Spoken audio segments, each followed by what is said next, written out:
Okay, my friend, I got to tell you, you are freaking brilliant at a lot of things. Coaching your clients towards change, providing valuable services that chip away at their biggest issues, and honestly, at our world's most pressing problems. And the list goes on. But you, as a human being, were never meant to do all of the things at once. We are terrible multitaskers. Like our brains just weren't designed to do that. And it takes different parts of our brain to do all of the different things we do all day, from sending proposals to doing client work to creating a piece of insightful content that will actually make shift happen, right? Doing these things with excellence. So if trying to publish your perspective on LinkedIn between Zoom calls, Slack pings, and Outlook dings, if that just isn't working, if you're getting ready for a summer sabbatical or a maternity leave or a vacation that you're getting really excited about, but you still want to easily stay visible for opportunities when you return, and if you want your thought leadership content to tell a larger and more cohesive story, then batching your content for LinkedIn could definitely be for you. Like batching gives me that mental space back to be where I need to be when I need to be there, or just to be away completely. So last month in February, I counted the days and I was on vacation more than I was in the office. And I highly recommend that. Like I went to go see the Sapporo Snow Festival in Hokkaido. I went to wine country. I stayed in a little cottage on a pier in San Diego. I was out. But here's the thing. When I'd come back, I still had an inbox of opportunities, meaning aligned potential clients who are submitting applications, inquiries for speaking gigs, and other fun collaborations that light me up. So I want to use this podcast episode to talk about what keeps us from strategically batching our content so that we can easily and consistently stay visible, and then provide some real examples of how you can overcome those barriers. And you can totally take this episode and just run with it. And if you are looking for a structured container for community support with other mission-driven business owners, if you're looking for one-on-one copy coaching and feedback from me, and this push of momentum, like a literal campfire under your booty to get going, then I'd love to invite you to join our LinkedIn content sprint next month. I will be supporting you with all the knowledge, structure, and hype woman energy that you need to create 6 months of thought leadership content that will position you as a go-to voice in your space. So check out the info in the show notes after the episode, all right?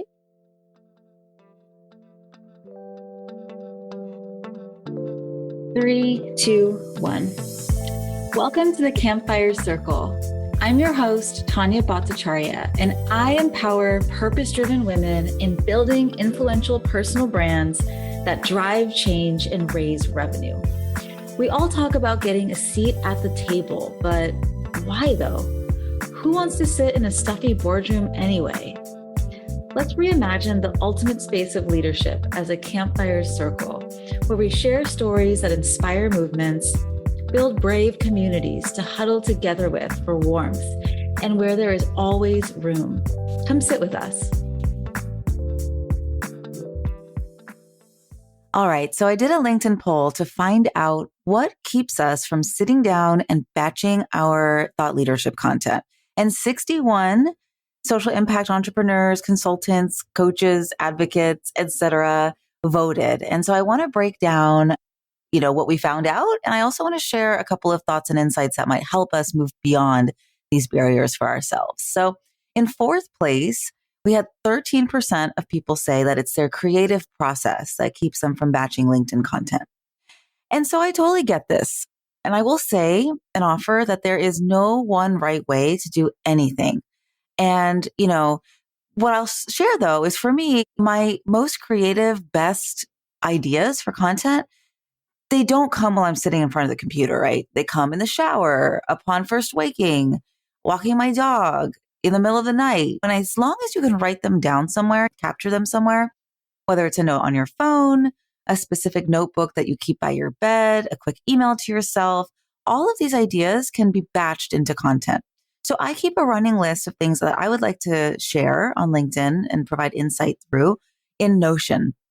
And so every time I come up with a spicy perspective or hear a story that would be relative to my audience, say during a discovery call or while I'm just having a conversation with somebody, aha moments from client consultations that could actually help other people. But the reason that I don't just like stop and put something together and plop it on LinkedIn is that different ideas can have a bigger impact at different times. And let me ask you this. Would you ask somebody to marry you on your first date with them? You probably wouldn't.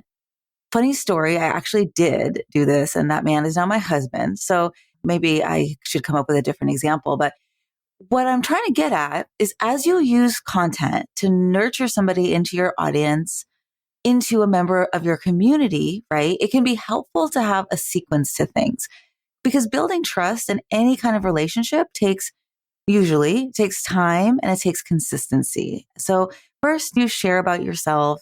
You paint a picture of what a vision or a future together could look like. And then as you get more comfortable, you start to share more of the behind the scenes stuff. And so sequencing your content this way or thinking about putting your content in an order like this can be especially helpful for people who have been on LinkedIn for years, but they haven't been posting their own insights, right? So maybe they're liking other people's posts, maybe they're reposting other people's stuff. But the reality is most of us have so many connections from our past careers or lives. And there are oodles of people who you're already connected with who would love to support you and tell their friends about you and potentially hire you if they just knew what you were doing and they knew your perspective on your issue, right? So my suggested sequence, especially if you are a little bit newer to posting or if you haven't really had a strategy around posting, is to first talk about why you give a hoot. Share your why, share your story, your origin story. Talk about your perspective on the root cause of your issue. Like, why does the problem that you help solve, why does it exist? Why does it continue? Like, why does it matter? Why does it matter to your audience? So think about that, right? And then secondly, start to share stories that show why they should give a hoot. We know that you give a hoot. Why should they give a hoot? So help to shape the problem that they're facing in their minds through your content, right? Through your stories. And then third, think about sharing content that can really paint a visionary picture of how life can change, right? What does a solution look like? What can life look like immediately after working with you? What would life look like 2 months after working with you? What could life look like 2 years after looking with you, right? So what does life look like afterwards? And then finally, my favorite corporate speak term of all time is open the kimono. So open the kimono and share how you work with people, like share testimonials, share pictures of the behind the scenes of you prepping for a client engagement, all that goes into it. Like if you do strategic planning for organizations, like how do you prep for that? Take a picture.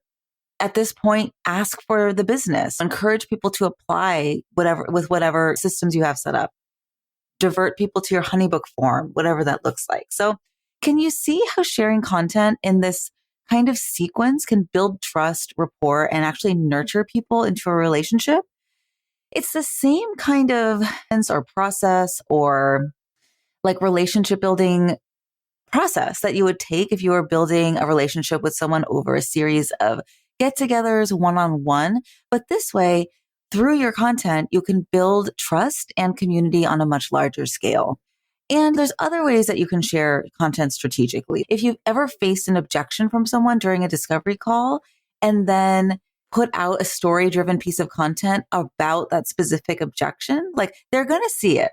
They're going to see other people commenting on it and resonating with it and be like, okay, I get it. Like I'm reassured. So that's one way of using your content as well in a very specific time-bound way.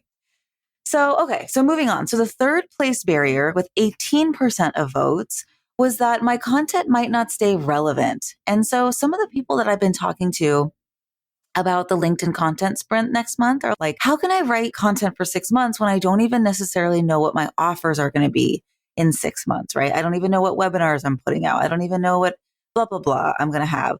And so here's a secret. Nobody actually cares about your offers. And when I say offers, like that could be your group coaching program, that could be your new VIP day, that could be your new service or product. If you are in the nonprofit space, your fundraising campaign could be considered an offer. Like your event, could be an offer. New ways to volunteer with you could be an offer. These are all offers and nobody cares about them until you give them a reason to care, right? So what people care about, what they immediately will tune into is your why, it's your passion, it's your expertise, it's the stories that they can see themselves reflected back in. It's stories about the things that make you credible, about that make you trustworthy. It's showing up consistently with your perspective and leading with your values and painting that picture of the shared vision of what life can look like after working together. That is what will build trust. And that is what will turn followers into fans, into friends. And so sharing about your offers is like a cherry on top. Like it only comes after the ice cream sundae of visible leadership and providing valuable guidance. And so when your content is written in that way, it can never not be relevant. It will always be relevant. In fact, you can take the 6 months of content and just repeat the process over again, over and over and over. So let me tell you a story. So I went through all of my content for the last 2 years that I have had my consultancy. And it took a little bit, but I did this so that I could take the posts that did the best in terms of, for example, I knew they converted a client. I knew I got opportunities from them. I knew that they had great engagement so that I could break them down and share them as examples in the LinkedIn content sprint and like really break down why they worked. And guess what I noticed? Out of more than 100 posts, only 2 of them were actually specifically about my VIP day, which has really been my main offer for most of that time. So yeah, less than 2% of posts, but I was consistently booked out and made over 6 figures both years with that offer. And so to be honest, I wasn't sharing about the offer because I didn't want to appear overly salesy, which is a whole different conversation we can talk about at a different time. I'm not telling you that you can't talk about your offers. I think that you should actually talk about them more than I did, but it worked out because it turns out I didn't need to talk about my offer all the time since I was really bought into this long-term approach of showing up as a thought leader or as a trusted guide in the work that I do. And then people would reach out in my DMs or in my inbox and be like, hey, I really like what you stand for. Like, I want more of that for myself. How can I have what you have? Meaning, visibility, courage, self-expression, all that kind of things. And so like when you lead with your values, when you show up in your content with your perspective and your vision, like you can legitimately sell any offer that you want. Because when people have the problem that you're solving for, they know you're their person. People want to buy from people who have an aligned opinion and way of seeing the world. So what if instead of trying to make sure that you're writing timely content about your fundraising training, your DEI consulting, your book coaching, your executive leadership seminar, what if instead of you tried to make sure you're talking about your offer in the best way, you just showed up as an embodied guide and shared your unique opinions about the stuff that you work on? Like, how could that work out for you? I would encourage you to think about that and potentially try it.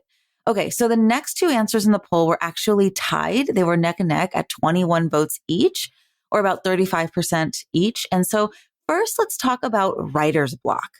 So what the heck do I say? Yeah, like that's a biggie. That's a big barrier. And it's really hard because we are too close to our own expertise. Like I bet that you could sit with one of your clients, with your business bestie, with a work wife, and just rattle off a bunch of stories and insights on their behalf, right? But it's hard to do that for ourselves because the saying that I love is when you're inside the bottle, it's really hard to read the label on the outside, right? It's backwards, it's blurry. We're too close to it. We're like inside of it all day long.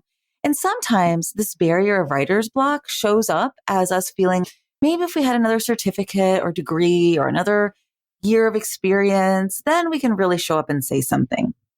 You have so much know-how already. It's just about creating the time, the space, and the momentum to get your existing wisdom out so that it can reach more people.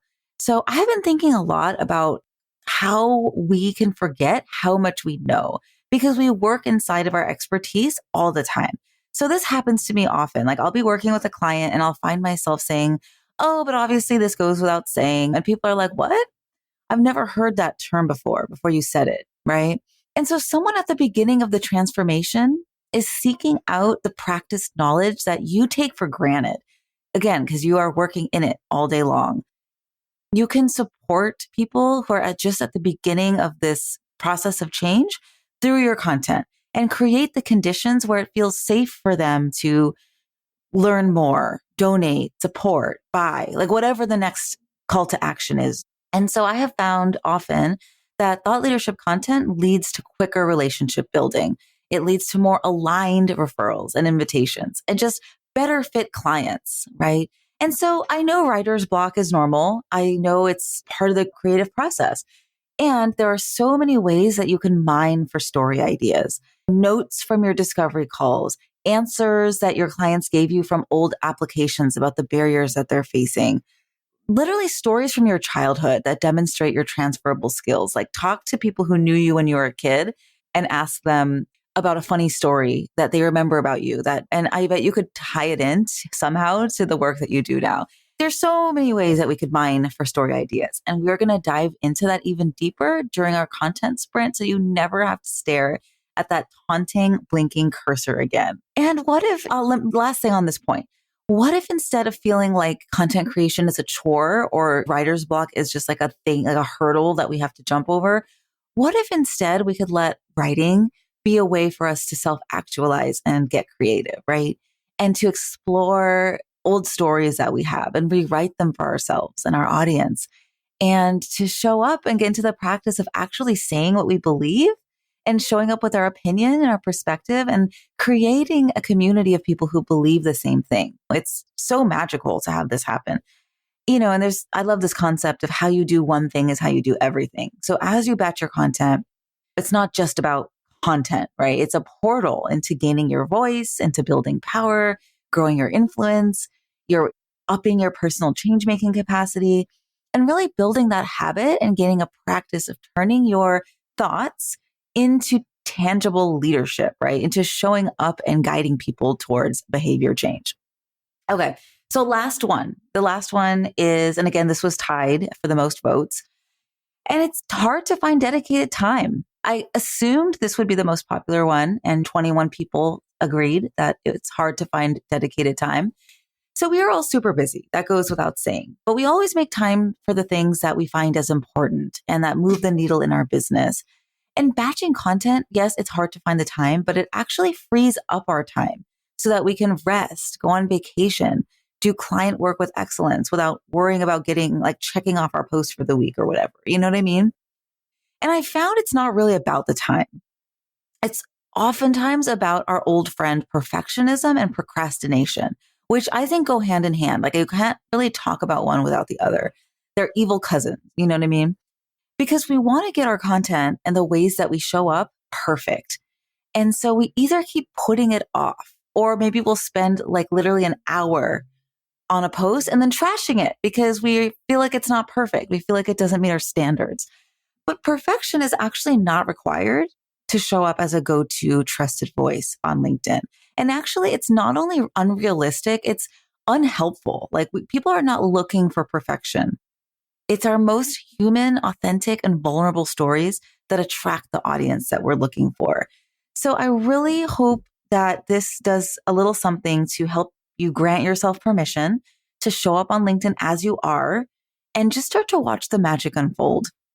And what has really helped me create the dedicated time is to do this work in a community of others who are also committed to holding each other accountable and cheering each other on. So if anything about this episode has inspired you to take the leap and get visible on LinkedIn, join the LinkedIn Content Sprint by March 30th. We are creating a space for impact-driven business owners to get 6 months worth of thoughts, opinions, expertise out of their brain and into the world in only 2 hours per week, so you can build top-of-mind trust and community. So I'm teaching the same nurture sequence and prompts that I have used myself to create a 6-figure consulting business and that I use with my one-on-one ghostwriting clients for literally a tiny fraction of the cost. Plus, you will get my feedback on everything you create. And sometimes that will look like copy coaching and feedback to really maximize your posts. And other times, honestly, all you really need is a little pep talk. I want you to start thinking of your LinkedIn as a lighthouse, right? Content is like the fuel that keeps the light on so that the ships, or rather the people, can actually find you and more safely into the solution that you provide. So you're invited. Check out the link in my show notes to learn more and register. And remember, we're closing the cart on March 30th. So go ahead and visit the link and reach out if you have any questions. What'd you think? Leave us a review on Apple Podcasts, or even better, reach out and let me know through lumosmarketing.co. Yes, that's Lumos, as in the illumination spell from Harry Potter. Because when you shine, magical things happen. You can get social with me on LinkedIn, and of course, check out the show notes to stay in touch with our guests. Let's talk soon.